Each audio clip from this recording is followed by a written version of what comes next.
Hello guys! Welcome again to my YouTube channel. So for today's video, nandito tayo ngayon sa San Juan, Batangas para bisitahin ng isang bonggang garden resort spa, ang Hell Jardin de Zaida. Pagpasok mo pa lang, sobrang maa-amaze ka na bes sa lawak ng lugar. Sa dami ba naman ng mga puno at halaman, tsak na mapapa, di wow, kasaganda. So before tayo mag-room tour, tara, enjoyin na muna natin na ikutin ng buong lugar. At para na rin ma-feel naman natin ang buong vibes ng malaparaisong lugar na ito. Siyempre, dito lang yan sa Batangas. Meron din sila ditong chapel kung saan pwede kang magdasal na sana naman magkaroon din tayo ng gantong kagandang resort. Char! So ito naman bes, ang isa sa mga malawak nilang garden na pwede for outdoor events or team building activities. So dako naman tayo bes sa reception area. Alam mo ba na gustong gusto ko yung pagka-welcoming vibes ng ambience na kanilang receiving area? Bukod sa malaki, tanong mo yung napaka-relaxing ng lugar at kung mapapansin mo talaga yung mga interior at pagka-design ng area, makikita mo yung pagka-Pinoy modern aesthetic at masasabi mo lang, oh well, ang sosyal ah. Meron din silang mga souvenir items dito for you to buy some of their goodies. Of course, kung gusto mo lang naman, di ba? So while waiting for check-in, of course, meron din sila ditong waiting lounge kung saan meron silang binibigay na free complimentary drink which is also a very nice gesture sa mga ganitong klase ng resort. Malaki ang kanilang lounge area at hindi ka na din naman talaga maiinip kakantay kasi naman sa pagka-cozy ng sofa while waiting and chilling and feeling the relaxing view outside.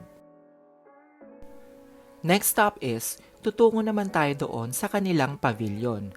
But wait, kita mo naman sa daan going there sa kanilang pavilion ay meron silang mga ornaments designs na nakasabit sa daan which is ang nice, 'di ba? At madadaanan din natin itong kanilang guest CR. So while we are waiting for the check-in, so ayan, pwede ka mag-freshen up for a bit. This resort also offers indoor activities na pwedeng-pwede sa kahit anumang ganap sa inyong life. This pavilion ay may capacity of 100 to 150 packs na goods for your events. So let's go over here sa kanilang infinity pool na tanaw ang ganda ng nature vibes ng Batangas. Want to sawa ang babad mo dito bes. At kahit na maghapon ka lumangoy at magbabad, siguradong i-enjoyin mo lang yung pagka-warm ng tubig ng pool. Meron din silang mga towels and areas for relaxation. Tsaka alam mo ba na meron silang mga 2 feet to 4 feet lang naman na taas ng kanilang pool. So every ages, ma-enjoy ang pool na ito. So sa kalapit ng kanilang infinity pool, may mapapansin kang tila isang lumang bahay na usually tinatawag nila dito na Casa Molave. Itong Casa Molave na ito is just another facility ng resort kung saan mapapansin mo ang pagka-antique ng ancestral home na ito na perfect venue naman kung gusto mo yung intimate gatherings. Sa labas nito, makikita mo yung swing and living room area na perfect tambayan for an afternoon chill. So pag-akyat mo naman sa taas, makikita mo naman na meron itong sariling sala, private garden sa labas, and dining area na pwedeng mag-host for a private breakfast, lunch, or dinner date man, depende yan sa kung ano ba talaga ang trip mo. Meron din naman silang bed space area na may queen size bed at syempre may sariling CR yan at balcony sa labas. Actually, ito yung mga bahay na ganito. This usually reminds us na kahit gaano kasimple sa labas, pagpasok mo naman, mapapansin mo yung mga furniture na ginamit na very locally made at malinis siya ha. At wag ka, kumpleto ang mga gamit dito bes. Well, actually, itong Casa Molavi na to, pwede din mabook for occasions or events na meron from 50 to 80 packs kung gusto mo lang naman na ma-feel yung malaprobinsyang bahay na maaliwalas at sarap ng hangin sa labas.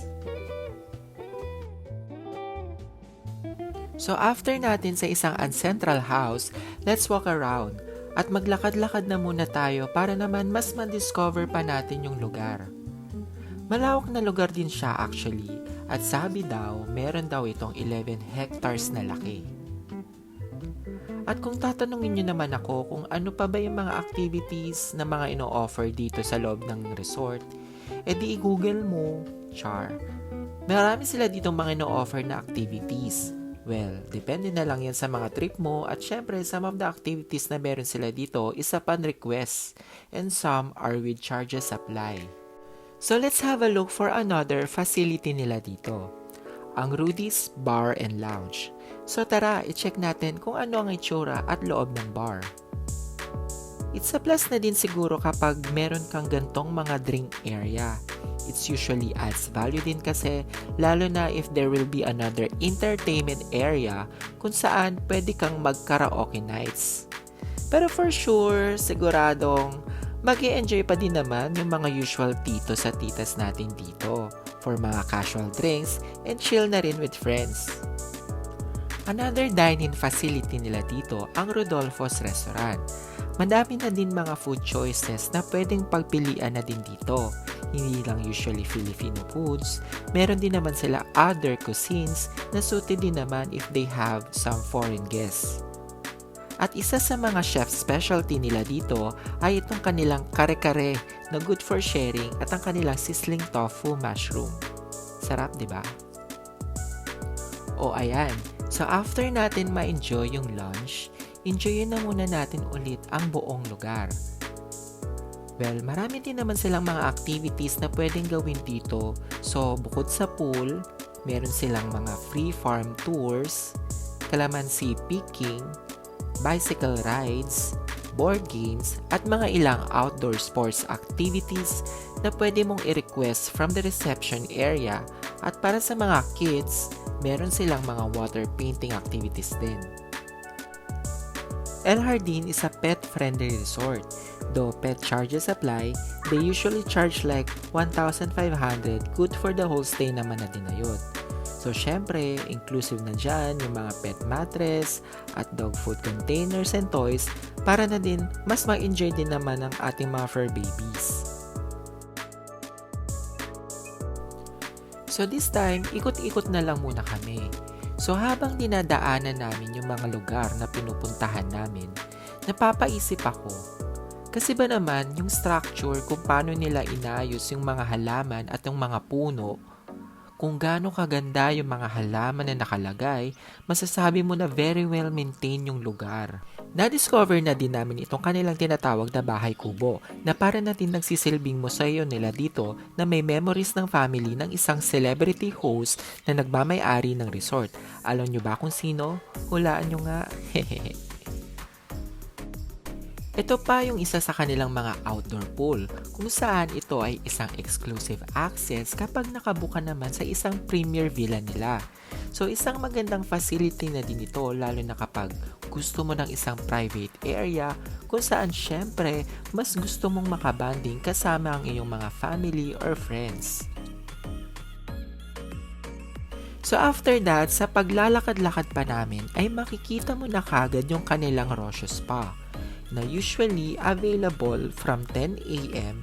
till 8 p.m.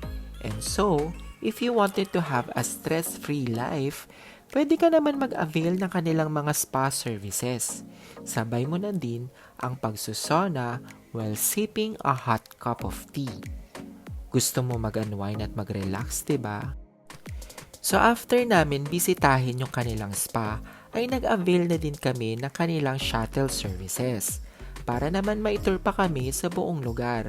And one thing na nagustuhan ko dito sa resort ay very fast ang kanilang response sa iyong mga requests. Kaya naman, masasabi mo talaga na very attentive sila at very good sila pagdating sa hospitality and services. Though mas maganda talaga, 'di ba, na kapag nakakapasyal ka during off-peak day. Dahil bukod sa hindi crowded, mas makakasulit ka sa budget rate ng resort at sa pagpasyal sa buong lugar.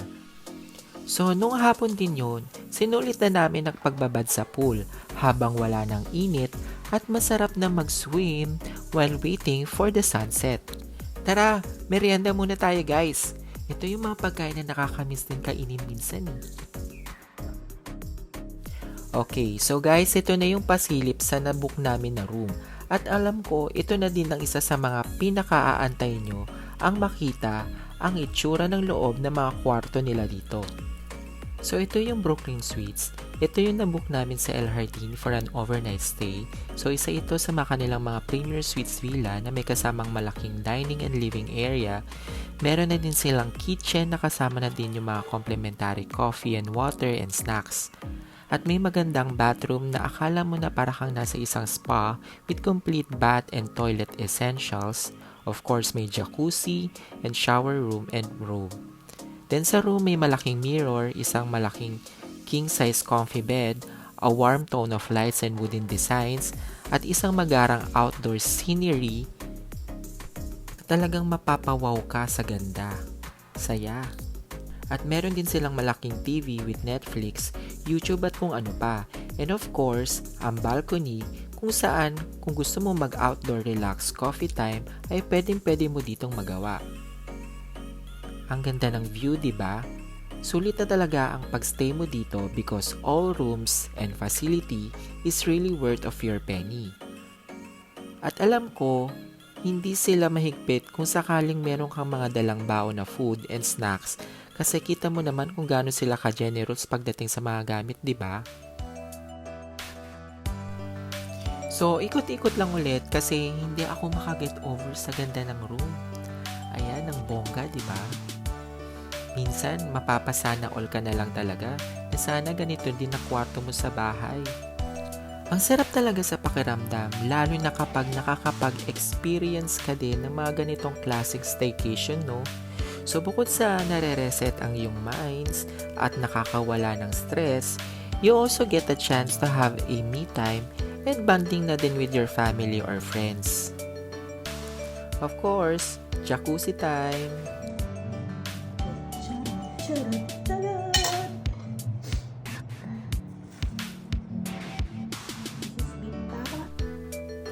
Good morning, guys!